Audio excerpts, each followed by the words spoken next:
அனைவருக்கும் வணக்கம். இந்த வீடியோவில் என்ன பார்க்க போகிறோன்னா, நிரந்தர எஸ்ஐபி தொடர்ச்சியான முதலீடு உறுதியான லாபம் இதை பற்றி தான் பார்க்க போகிறோம். இந்த உலகத்தில் மிக வயசான மனிதர் யாருன்னா இஸ்ரேல் கிறிஸ்டல். சமீபத்தில் இவர் தனது 113வது வயதில் இஸ்ரேலில் இறந்து போனார். இந்த செய்தியை கேள்விப்பட்டதும் மியூச்சுவல் ஃபண்ட் பிஸ்னஸில் இருக்கும் எனக்குள் எழுந்த ஒரு எண்ணம் என்னென்னா, 100 ஆண்டுகள் அல்லது அதற்கு மேல் நான் உயிரோடு இருந்தால் நான் என்னுடைய நிதி நிலையை எப்படி சமாளிப்பேன் என்பது தான். இது நிச்சயம் சவாலான ஒன்று தான். மனிதராகிய நம்முடைய சராசரி வாழ்நாளானது மருத்துவ அறிவியலின் வளர்ச்சியாலும் தொழில்நுட்பத்தாலும் அதிகரித்து விட்டது. உலக வங்கியின் அறிக்கையின்படி 1960 52 வருடங்களாக இருந்த மனிதரின் சராசரி வாழ்நாள் 2015 72 வருடமாக உயர்ந்துள்ளது. ஆனால் நம்முடைய வாழ்நாள் உயர்ந்த அளவுக்கு அந்த வாழ்நாளை மகிழ்ச்சியாக கழிக்கும் அளவுக்கு தேவையான செல்வம் அல்லது பணத்தை உருவாக்கி கூட முயற்சி என்பது நமக்கு போதாமல் இருக்கிறது. இந்த சவாலை எதிர்கொள்ளவே நாம் நம்முடைய சேமிக்கும் பழக்கத்தில் பெரிய மாற்றத்தை கொண்டு வர வேண்டியது இருக்கிறது. நம் நாட்டில் சேமிப்பு என்பது பாரம்பரிய மற்றும் உறுதியான வருமானம் தரும் திட்டங்களில்தான் பெரும்பாலும் முதலீடு செய்யப்பட்டு வருகிறது. இவற்றில் செய்யப்படும் முதலீடானது நம்முடைய வாழ்க்கைக்கு தேவையான அளவு செல்வத்தை பெருக்குவதில்லை. காரணம், இந்த திட்டங்கள் மூலம் கிடைக்கும் வட்டி வருமானம் தொடர்ந்து குறைந்து வருகிறது. இந்த பிரச்சனைக்கு ஒரே தீர்வு நம்முடைய முதலீடுகளை ஒரே தொகுப்பாக வைத்திருக்காமல் நமது இலக்குக்கேற்ப பிரித்து முதலீடு செய்வதே. அதாவது பங்கு சந்தையோடு ஒன்றிணைந்த முதலீட்டு திட்டங்களான மியூச்சுவல் ஃபண்ட் திட்டங்களை நம்முடைய போர்ட்ஃபோலியோவில் கட்டாயம் இருக்க வேண்டும். ரெக்வயரிங் டெபாசிட் திட்டம் போலவே மியூச்சுவல் ஃபண்டில் மாதம் ஒரு தொகையை முதலீடு செய்யும் திட்டம் உள்ளது. அதுதான் எஸ்ஐபி. இதில் மாதம் ரூ.500 முதல் முதலீடு செய்ய முடியும். தவணை முதலீடு என்பதற்கு மாறாக நல்ல முதலீடு திட்டமாக எஸ்ஐபி முதலீடு இருக்கிறது. மியூச்சுவல் ஃபண்ட் எஸ்ஐபி முதலீட்டை புரிந்து கொள்ள ஒரு உதாரணத்தை பார்க்கலாம். நான் எஸ்ஐபி முறையில் ரூ.500 முதல் முதலீடு செய்யலாம் என்று ஏற்கனவே சொன்னோம். என்றாலும் அந்த முதலீட்டின் மகத்துவமை அறிந்து கொள்ள மாதம் 10,000 எஸ்ஐபி மூலம் ஈக்விட்டி சார்ந்த ஃபண்டுகளில் முதலீடு செய்வதாக வைத்துக்கொள்வோம். இதில் கிடைக்கும் லாபமானது கூட்டு வட்டி வளர்ச்சி அடிப்படையில் 12% என எடுத்துக்கொண்டால் அடுத்த 20 ஆண்டுகளில் அந்த முதலீட்டு ₹1 கோடி வளர்ந்திருக்கும். 30 வருடங்களில் 3.5 கோடியாக மாறும்.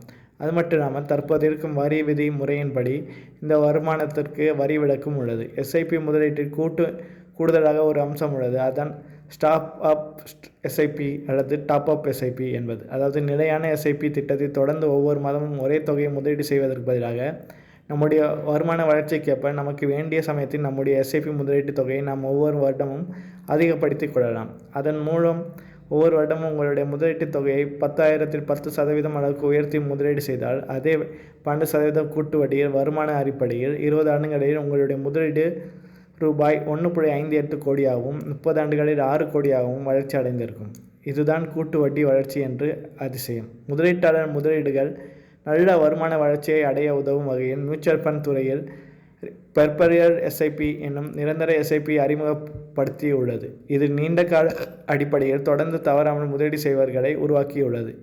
இன்றைக்கு நாம் செய்யும் பெரும்பாலான முதலீடுகள் செல்வத்தை பெருக்கும் வாய்ப்புகளை இழக்க காரணம், நாம் நம்முடைய முதலீடுகளை நீண்ட காலத்துக்கு கூட்டு வட்டி அடிப்படையில் வளர்ச்சி அடைய அனுமதிக்காமல் இருப்பதில்தான். சரியான தவணை தேதியை நாம் நமது எஸ்ஐபி திட்டத்தை புதுப்பிக்க தவறி விடுதலே இதற்கு முக்கிய காரணம். இதற்கான நிரந்தர எஸ்ஐபி என்கிற முறை அறிமுகப்படுத்தப்பட்டிருக்கிறது. நீண்ட காலத்திற்கு தொடர்ந்து ஒழுங்காக முதலீடு செய்ய இந்த முறை நமக்கு உதவுகிறது. இந்த நிரந்தர எஸ்ஐபியை தொடங்கிய பின் அதன் முதலீட்டு தொகையை மாற்றவோ, பண தேவை காரணமாக தற்காலிகமாக எஸ்ஐபி தவணையை நிறுத்தி வைக்கவோ அல்லது உங்களுடைய முதலீட்டின் அலோகேஷனை மாற்ற நினைத்தாலோ என்ன செய்வது என்று நீங்கள் நினைக்கலாம். இவற்றில் நீங்கள் எந்த சிக்கலும் இல்லை. ஏனெனில் பெரும்பாலான மியூச்சுவல் ஃபண்டுகள் நாம் நீண்ட காலத்துக்கு முதலீடு செய்ய வைப்பதற்காக பல்வேறு நெகிழ்வான அம்சங்களை வைத்துள்ளன. அவசர தேவை காரணமாக உங்களுடைய மாதாந்திர எஸ்ஐபி தவணையை 1 அல்லது 2 மாதங்கள் செலுத்த தவற நேர்ந்தால் சில ஃபண்டுகள் எஸ்ஐபி தவணையை தற்காலிகமாக நிறுத்தி வைக்கும் வசதி உள்ளது. மீண்டும் உங்கள் முதலீடு செய்ய முடியும் போது தொடர்ந்து எஸ்ஐபி தவணையை செலுத்தலாம். அதேபோல் உங்களுடைய எஸ்ஐபி தொகையை குறைக்கவும் அதிகரிக்கவும் முடியும். சம்பள உயர்வு வந்தாலோ போனஸ் கிடைத்தாலோ அந்த தொகையை அதில் முதலீடு செய்யலாம். அதேபோல் வேலையிலிருந்து மாற்றினால் சம்பள தேதி மாறுகிறது என்றால் எஸ்ஐபி தவணை செலுத்தும் தேதியையும் மாற்றலாம். அதற்கேற்ப புதிதாக ஒரு எஸ்ஐபி கணக்கை தொடங்க வேண்டியதில்லை. ஆனால் நிரந்தர எஸ்ஐபி திட்டத்தை ஆரம்பிக்கும் முன் உங்கள் முதலீட்டு ஆலோசகரை இந்த வசதிக்கெல்லாம் குறிப்பிட்ட மியூச்சுவல் ஃபண்டு நிறுவனத்தில் அல்லது ஃபண்டில் இருக்கின்றனவா என்பதை பற்றி கேட்டு உறுதி செய்து கொள்ளவும். நிரந்தர எஸ்ஐபியின் முக்கிய நோக்கம் சில தனிப்பட்ட காரணங்களால் நம்முடைய நீண்டகால முதலீடு பாதியிலே நின்றுவிடக்கூடாது என்பதுதான். எனவே அவசியமில்லாமல் இந்த வசதியை பயன்படுத்துவதை தவிர்க்கலாம். அப்போதுதான் நாம் நம்முடைய முதலீட்டின் கூட்டு வளர்ச்சியின் பலன்களை அனுபவிக்க முடியும். நிரந்தர எஸ்ஐபி முறையை உங்களுடைய விருப்பத்துக்கேற்ப முதலீடு செய்து உங்களுடைய செல்வத்தை பெருக்கும் பாதையை நீங்கள் வகுத்துக்கொள்ளும் வகையில் உங்களுடைய முதலீட்டுக்கான சுதந்திரத்தை முழுமையாக உங்களுக்கு அளிக்கிறது. உடனடியாக தொடங்கி நீண்ட கால முதலீடு செய்வதுதான் செல்வத்தை பெருக்குவதில் உள்ள முக்கியமான அம்சம். தாமதமாக ஆரம்பிப்பவர் இலக்கை அடைய அதிக முதலீடு செய்ய வேண்டியது இருக்கும். உதாரணமாக மாதந்தோறும் 10,000 30 ஆண்டுகள் முதலீடு செய்து ஆண்டுக்கு சராசரி 12% வருமான வளர்ச்சி அடைந்தால் ரூபாய் 3.53 கோடியாக இருக்கிறது. ஆனால் இதே தொகை 10 ஆண்டுகள் உங்களுக்கு தேவையெனில் நீங்கள் 10 மாதம் ரூபாய் 1.5 லட்சம் முதலீடு செய்ய வேண்டும்.